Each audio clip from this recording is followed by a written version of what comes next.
Welcome to the Superhero Sidekick Leadership Coaching Podcast with Joel Smith and Joe Baker. We're here to help you develop your superpowers. This is the Superhero Sidekick Coaching Podcast. I'm Joel Smith. I'm Joe Baker. We're not here to be the superhero. We just want to be your sidekick and help you along in building your business, building your not-for-profit. Let's help you grow it fast and really scale. Be sure to check us out on Facebook and visit us at superherosidekick.com. This is the Superhero Sidekick Coaching Podcast. I am Joel Smith, and with me in the studio, I've got David Bush and Joe Tewell. David, you kind of took the lead, from what I understand, on a book called Fit for the King, and Joe, you are an integral part. So you guys really co-wrote this book, Fit for the King. I love this book, and we've had you on the program before. So if you're listening to this and you have not listened to the first episode with David Bush and Joe Tewell, go back and listen to that first because it's terrific. It'll give you a good foundation on what we're going to talk about today as well. So, Joe, how are you doing today? Doing fantastic. Thank you. Yeah, excellent. David, you doing okay? I'm still great.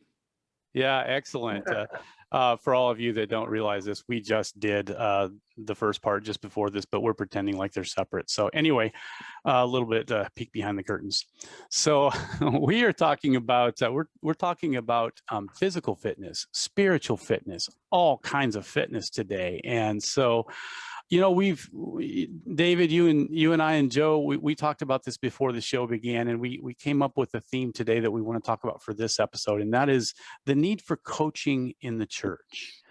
I think we all recognize that there's a lot of things lacking in the church that really need to be corrected, and you know, there's a disconnect. And so, Joe, I want you to start off here. Why don't you give us an idea of like what you see in the church? I know in the last episode you said you got saved in 2004, and so you had kind of a fresh perspective coming into the church, and so you could see things that maybe those people that have been in the church all their lives maybe don't see. So give us an idea of kind of your perspective and what you're seeing.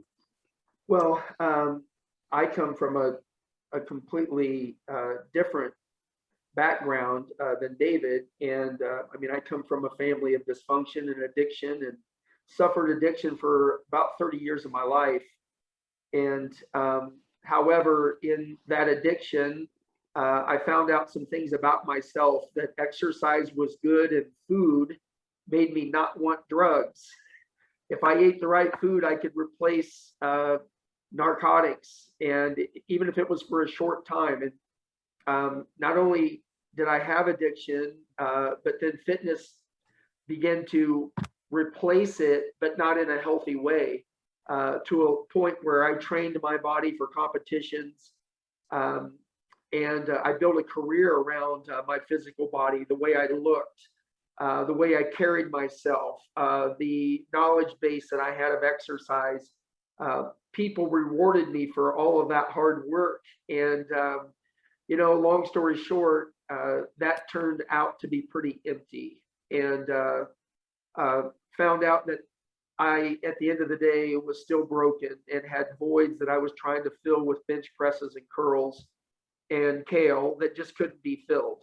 And met David Bush in 2004, gave my life to Christ in a moment of complete vulnerability, and my life has never been the same. David has become a mentor in my life. We developed a ministry through conversation that both of us are very passionate about, which is just wellness and health. And you know, I think what's important for people to know is what is Fit for the King. Fit for the King was not a diet, and it was not an exercise discipline. Fit for the King is a definition that really gives a believer or a non-believer purpose in their life, and where their body plays a role in that. And to be fit for the King means to be physically available to love God completely, to allow Him to love others through you, and to accomplish all He desires with you for His glory. And that is something I've taken a hold of as my football. And I say that prayer, I use it as a prayer, literally, Joel, each day. God, give me an opportunity today to help someone physiologically to know you better. And that's really the template for my coaching, my philosophy behind wellness. There's so many people that approach me, hey, what kind of diet are you on? What kind of workout do you do? And how do you stay so fit? And you know what? My answer is that the key to my fitness is my faith and my belief in Christ. And he gives me the ability to decide what each day will look like. And there's people that look at me cross-eyed. They thinking, oh, you're going to tell me about creatine or something, I thought. No, I'm going to tell you about a higher power that changed my life in moments, and has given me more purpose. And you know what? That's where David and I are. We want to use physiological platforms to help Christians and people that are hurting, that are looking for Christ, that don't know how to connect, and use this platform to bring people together to realize we're all here for the same purpose, and that is to love each other and to glorify our Creator. I know that you guys really have a burden. There's a burden that you guys have. I can feel it whenever I talk to you guys. You see something out there that's not as it should be, and your hearts go out to people that are stuck. I see that. David, tell us a little bit about when you guys really started putting your heads together and noticing that something isn't as it should be. What made you start? I mean, what was it about what you were seeing that gave you that burden and made you really start thinking that there's something you've got to do about it?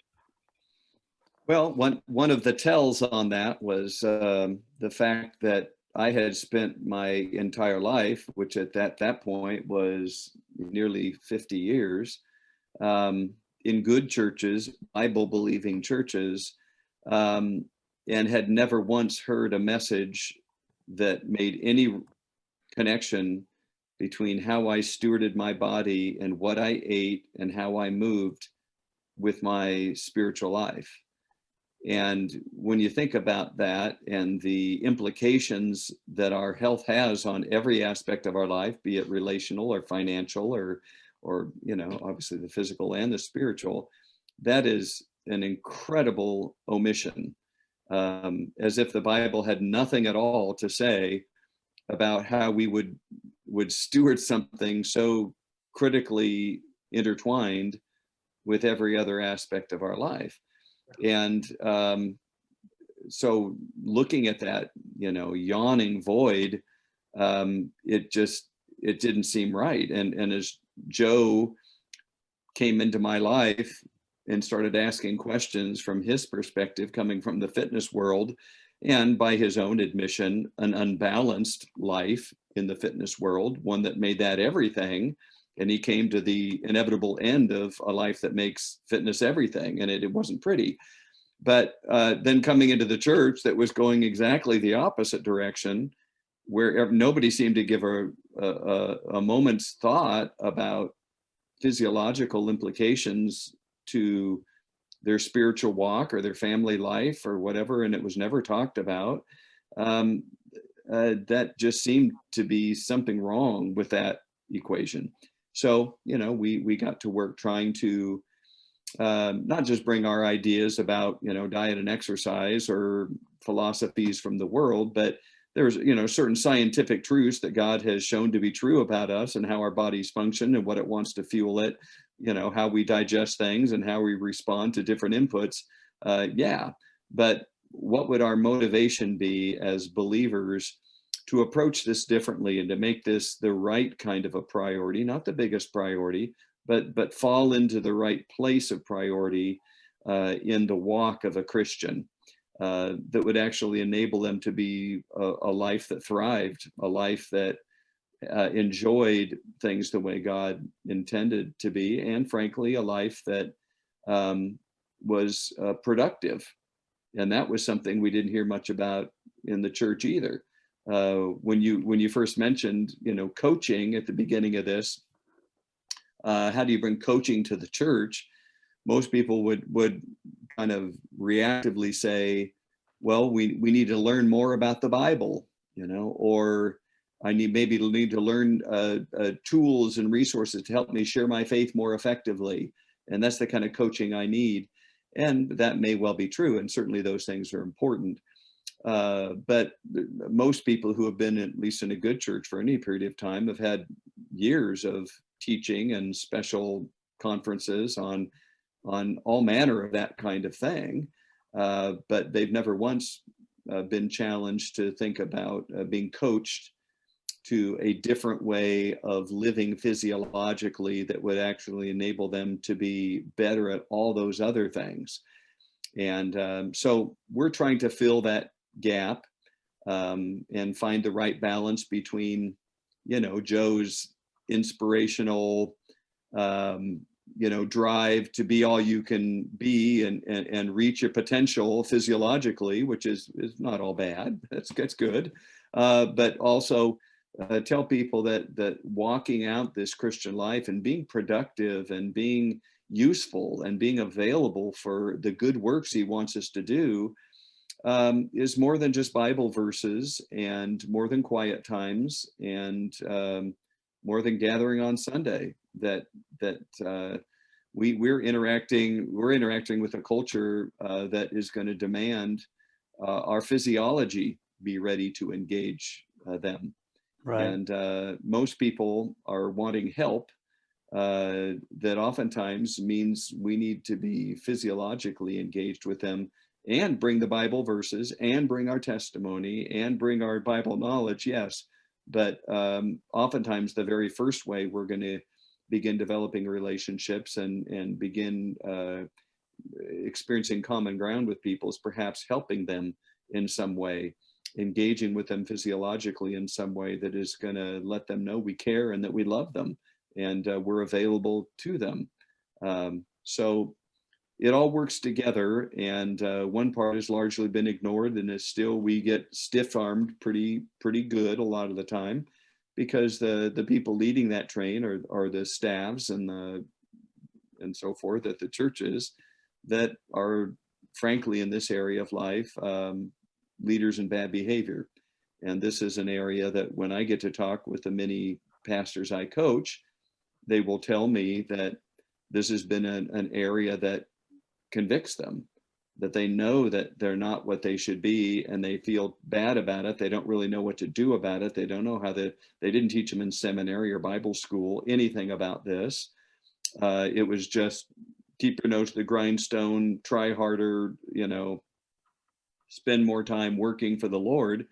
And finally they flame out, and as is the testimony of my dad and mom and far too many other pastors, is that in the most consequential years of ministry, they oftentimes are unable to do what they could do because not because of a moral failure, not because they spiritually became apostate, but because physiologically and physically they couldn't do it, or they got sick and didn't recover, or had that stroke or had that widowmaker, and it took them out of the game. And it didn't have to be that way, is the sad thing. And the last years of the ministry could have been the most fruitful, right, if somewhere along the line they would have brought discipline in this area of their life to bear and prioritize that a bit more than maybe they had.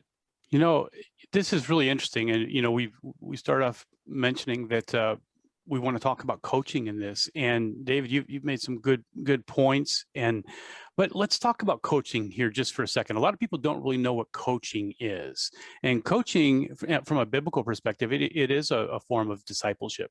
But there's lots of different types of that too. So what coaching isn't just consultation. So it's not just consulting with somebody and telling them all of the knowledge that you have about a certain topic. It's not just teaching where you're teaching somebody. It's not really counseling either. So you're not digging into somebody's deep past trying to unravel a real problem. Coaching is something different. Coaching is something that a coach comes alongside of somebody. They put their arm around them. They don't tell them what their purpose is. They don't tell them what they're supposed to be doing, but they point to Christ, and they help this person develop their own purpose, their own drive, their own their own goals that they want to achieve, because really the person that's being coached, the person that's really trying to accomplish it, they need to own this. They need to really own it and take full responsibility. And sometimes if a coach doesn't go about it the right way, they're not really promoting that. They're taking responsibility for their client, and that's not what we want to do.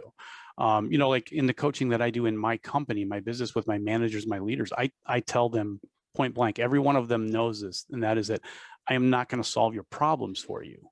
You are going to solve your problems, but I'm going to walk next to you, and I'm going to stand beside you the whole way through, and I'm going to help guide you through this challenging time, because it is going to be challenging, and you're going to have to rise up, but you're going to have to own it, and you're going to have to make some decisions, and you're going to have to develop some disciplines.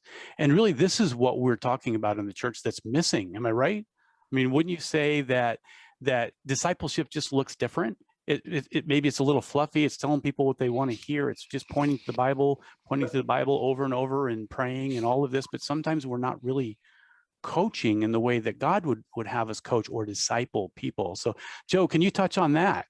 Well, you just touched on something that's really critical, really, really important in not just wellness, but in any area of our life when we've had setback or failure or even sin. We have a term that we've used in Fit for the King that we call, when you said the person must own it. Well, what does that really mean? Well, we say owning it means there's a process of demolition. Because here's the thing, Joel, most people are motivated by the fear of what they don't want. Sure. But the truth is, you're only going to find joy and success and real change, real transformation, once you acknowledge that you are in fear of what you don't want, and you acknowledge how you got to that moment and to that place. And then you turn your back on that, and you literally look forward and saying, I am motivated on who I wish to become. Now, that sounds like a bunch of hype and, Nike, just do it. No, that's truth. For me to overcome addiction, I didn't go to some 12-step program. I was never institutionalized. I was never in jail or prison. I simply made a decision. And the decision that I made was, I accept Jesus Christ as my Lord and Savior, and I am accountable for what I did. I take ownership in that, but I'm no longer an addict. That's not me. He paid the price on that cross. And once I really understood salvation at its core, it freed me of that. I didn't have to be afraid anymore. And now I know there was a purpose for which I am being called and for what I was created for. I'm just going to tap into that and use my resources. Yeah. And Christ fuels that. But so many people, believers, especially physiologically, are not in that demolition stage. They're still out working out of fear. They're still living out of fear, but yet they're secure in that because in their mind, they're saved. Yeah. But we're called to redemption. We're called for discipleship. We're called for worship. And there, when in the Bible, Caleb, he could have been the guy that was in that denial of, Lord, I can't know. I'm not strong enough. I'm addicted to, I just want to eat too many figs. I just want to sit under the tree. I mean, I don't, he accepted the challenge. And that just fuels me, because God has created an amazing opportunity for all of us. And it's as believers, we've forgotten that passion, that desire. I mean, you got to put on those tennis shoes and get out and tell people his name. And that's what this is about to me. It's like, man, I can't even tell you how I wake up knowing the way I woke up for 30 years, and to wake up and say, man, God, you are so good. You are so good. Yeah. And you have blessed me because I've just been obedient. And I really like your approach towards demolition. I've got a coaching program that I do called the 5 Hurdles to Maximum Impact. And And one of the hurdles that I have in there is called the 100% surrendered hurdle. And it's really all about letting go of those bad anchors that hold us down. And you really can't grab a hold of a higher goal until you let go of the lower goals, right? Right. And that's really what you're saying. We've got to, this demolition, we've got to deconstruct who we are and take up a new identity of who we're going to be. Exactly. And yeah, and I love that. I love that approach. And it really does take sacrifice. And I think that's probably why so many people kind of run from accountability and run from commitment, because it's work. But really, there's work and suffering whether you do it or not. It's just a matter of whether you're going to put the work and suffering in up front and get good results, or just ignore it and hope it goes away and then experience the suffering and everything else that goes with it. But then by the time it gets to there, then there's guilt on top of it as well, and all kinds of other baggage. And that manifests itself, Joel, in people's physiology. Yeah. It's a reflection of them, their body. And I tell my clients all the time, you need to quit worrying about the program. You need to quit worrying about the diet. What you need to work on is the environment. And that's your heart and your brain. And everything that teaches you or coerces you to make decisions that take you away from where God intends you to be. You got to change that. And it's that environment's powerful. But it's amazing how, you know what, I wake up and I feel my best, and I want to honor God with my body, with my mind, with my voice, and it's comprehensive. I don't wake up after reading scripture and then go dive into a bowl of Fruit Loops and complain about how much I can't stand my job and I wish I could just stay home. I want to get out in the world, and I want to, tell people about who Christ is, share my experiences, and be vocal, because I feel like that's who God made me to be. Yeah, that's great. And both of you guys just talked a little bit about your coaching. All three of us do coaching, and so David, why don't you give us a real quick idea? I know you and I were talking before the program started about your coaching, and you're looking at doing franchises down the road and so on. But why don't you give our listeners just a little bit of an idea of what they could expect if they were to jump on board and have you do some coaching with them?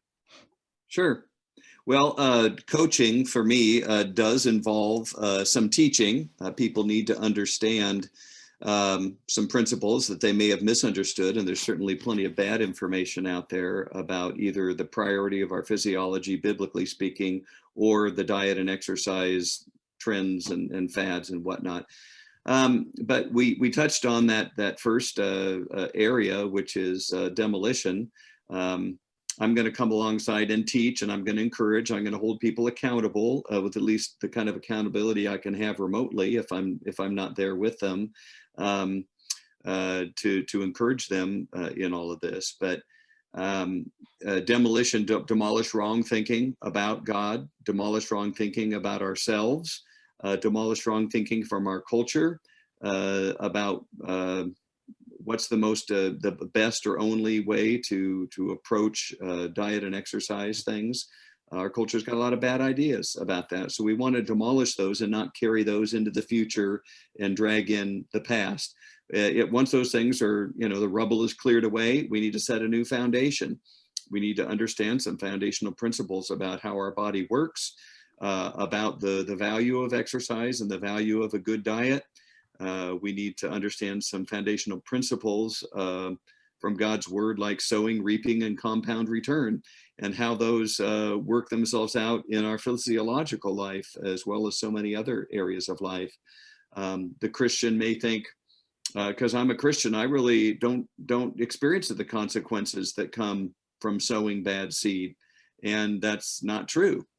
We experience the same consequences because there's a law that God has instituted of cause and effect. We don't live in a random and chaotic world. And for our benefit, he's allowed this sowing, reaping, and compound return principle to be at work, both for the good and the bad. And we understand we're living under that and what that means for us. And once we've established a new foundation built on biblical truth and are incorporating some real truths about, scientifically proven truths about how our bodies function, then it's time to look at transformation, which is God's goal for the Christian. Heaven is a wonderful benefit. Transformation to the likeness of Christ is the goal. This is sanctification. This is the pursuit of holiness, transformation. These are all different words that say the same thing. That is that I should look more like Jesus each and every month than I did the one before. And while admittedly it can be a 2 steps forward, 1 step back progression, somebody should be able to look at my life after years of walking with Christ and say, you have changed. You fundamentally changed in many areas, including the transformation of your physiology. And if you were obsessed about it, that means you pulled back from the brink and you're no longer obsessed and weighing yourself twice a day, and every meal's out of a blender, and you got to have your 2-a-days every day, and your whole life revolves around that. But for most people, it means that you have rightly prioritized fitness and nutrition to the point you're making much more, you're not living like the culture, and you're not debauching yourself, and you're starting to pay more attention to what you're fueling yourself with. You've put food in the proper place. It's not to free you of stress. It's not just a constant celebration. It's not because you're depressed about this or that or the other thing, and that's why you're eating.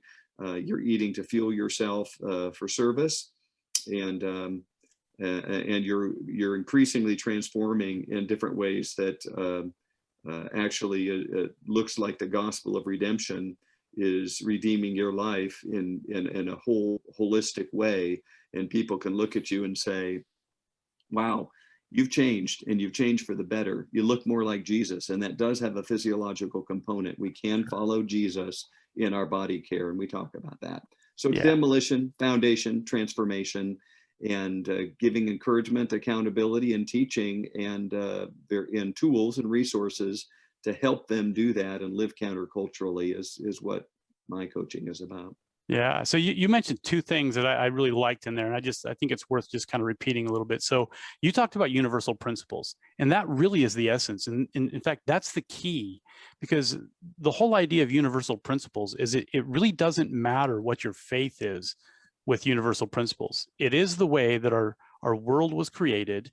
It's all of the physical and spiritual laws that govern everything that we do, and they are universal. They're the same for everybody at all times in all places, and the universal principles are the keys. And you mentioned cause and effect. Cause and effect really is the anchor universal principle of our world. And so what you guys are doing, you're teaching these universal principles that no one really can argue with. It's like gravity or whatever.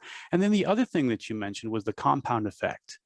And I just started reading a book called, I think it's called The Compound Effect. It's Darren Hardy, and he talks about the importance of habits, of having small little habits put in place and how they compound over time.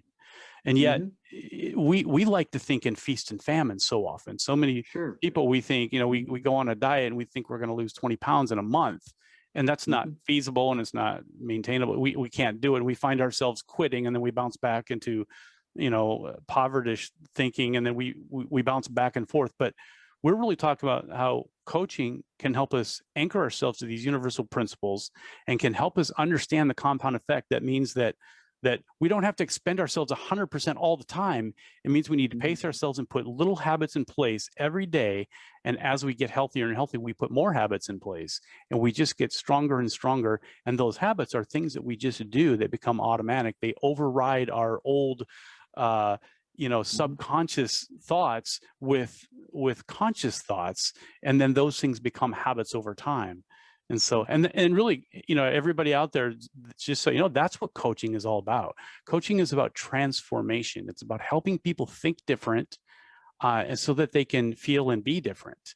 And once we are different, then what we do will become even better. So it's transforming what we do first by transforming how we think and how we are. So, hey guys, I really appreciate your time in here. This has been really good. First of all, I just love talking about coaching, and I love all of this stuff. So it's been great having you guys on. But Joe, can you tell us where our listeners can get a hold of you guys? And and whether they want to do the coaching that David provided, or Joe, I think a lot of your coaching is pretty much in the gym, isn't it? You do a lot in the gym? Well, yeah, I do wellness coaching. And my wellness coaching is different than Dave's on some levels, but my background is in nutrition, lifestyle.